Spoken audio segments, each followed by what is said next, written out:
Hello friends, ಮತ್ತೊಮ್ಮೆ ತಮಗೆಲ್ಲರಿಗೂ ನನ್ನ ಚಾನೆಲ್ಗೆ ಸುಸ್ವಾಗತ.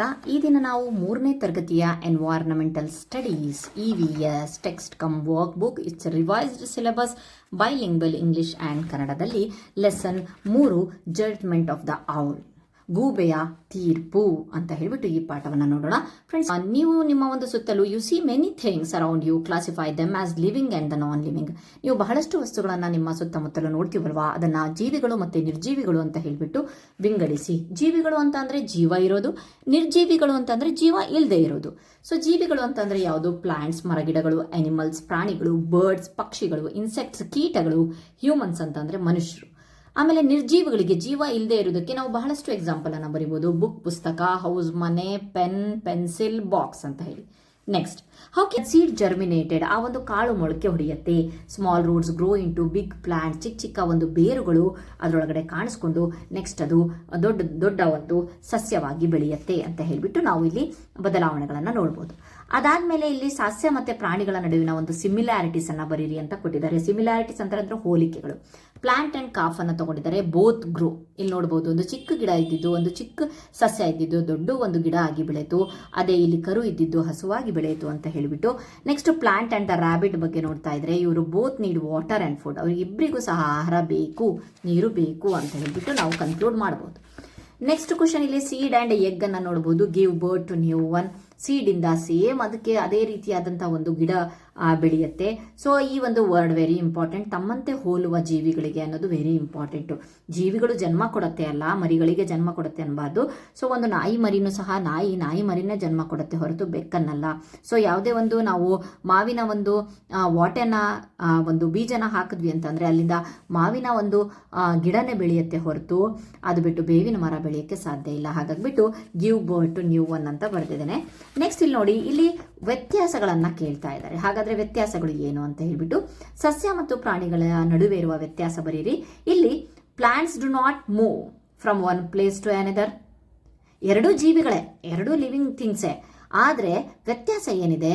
Plants do not move from one place to one. ಸಸ್ಯಗಳು ಒಂದು ಕಡೆಯಿಂದ ಇನ್ನೊಂದು ಕಡೆಗೆ ಚಲನೆಯನ್ನ ಮಾಡೋದಿಲ್ಲ. ಹೌದು, ಬೇರುಗಳು ಚಲನೆಯನ್ನು ಮಾಡುತ್ತೆ, ಆಂತರಿಕ ಚಲನೆ. ಅದು ಬಿಟ್ಟು ಸಸ್ಯ ಎದ್ದು ಬಿಟ್ಟು ಆ ಕಡೆಯಿಂದ ಈ ಕಡೆ ಓಡಾಡಲ್ಲ. ಅದಕ್ಕೋಸ್ಕರ ಇಲ್ಲಿ ಹಾರ್ಸ್ನ ಒಂದು ಜಂಪಿಂಗ್ ಫೋಟೋನೇ ಹಾಕಿರುತ್ತೆ. ಜಂಪ್ ಮಾಡ್ತಿರೋ, ಒಂದು ರನ್ ಮಾಡ್ತಿರೋ ಫೋಟೋನೇ ಹಾಕಿದ್ದಾರೆ. Animals move from one place to another. ಅದಾದ್ಮೇಲೆ ನೆಕ್ಸ್ಟ್ ಇಲ್ಲಿ ಲೀವ್ಸ್ಗಳನ್ನು ಕೊಟ್ಟಿದ್ದಾರೆ. ಇಲ್ಲಿ ಬಹಳಷ್ಟು ರೀತಿಯ ನಾಯಿಯ ಒಂದು ಪ್ರಭೇದಗಳನ್ನು ಕೊಟ್ಟಿದ್ದಾರೆ. ಇಲ್ಲಿ ನೋಡ್ರಿ, ಒಂದು 6 ರೀತಿಯ ನಾಯಿಯ ಪ್ರಭೇದಗಳಿದೆ. Plants have different kinds of leaves.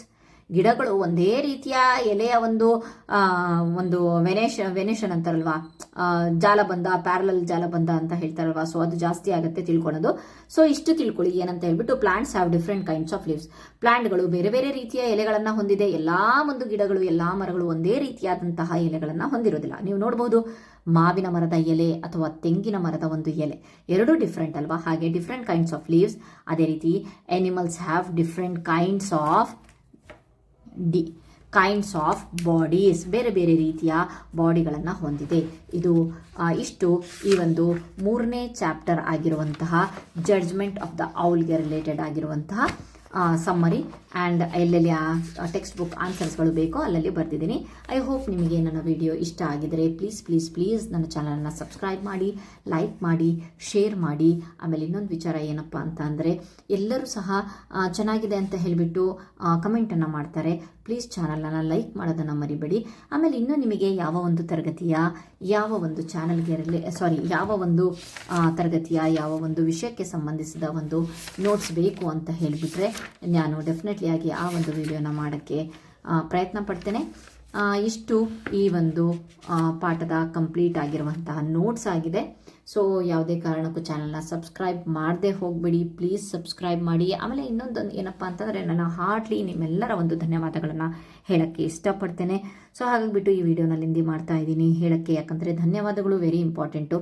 ಯಾಕೆ ಅಂತಂದರೆ, ಹಿಂದಿನ ಎಲ್ಲ ವೀಡಿಯೋಸ್ಗಳಿಗೆ 3ನೇ ಕ್ಲಾಸಿಂದಾಗಿರ್ಬೋದು, 4, 5, 6, 7 ಎಲ್ಲ ವೀಡಿಯೋಸ್ಗಳಿಗೆ ನಿಮ್ಮಿಂದ ಬಹಳಷ್ಟು ಉತ್ತಮವಾದ ರೆಸ್ಪಾನ್ಸ್ ಸಿಗ್ತಾ ಇದೆ, ನನಗೆ ಕಮೆಂಟ್ ಸಿಗ್ತಾ ಇದೆ. ಆ ಕಮೆಂಟ್ಸ್ಗಳನ್ನು ನೋಡಿದ್ರೆ ಮನಸ್ಸಿಗೆ ಬಹಳಷ್ಟು ಸಂತೋಷ ಆಗುತ್ತೆ.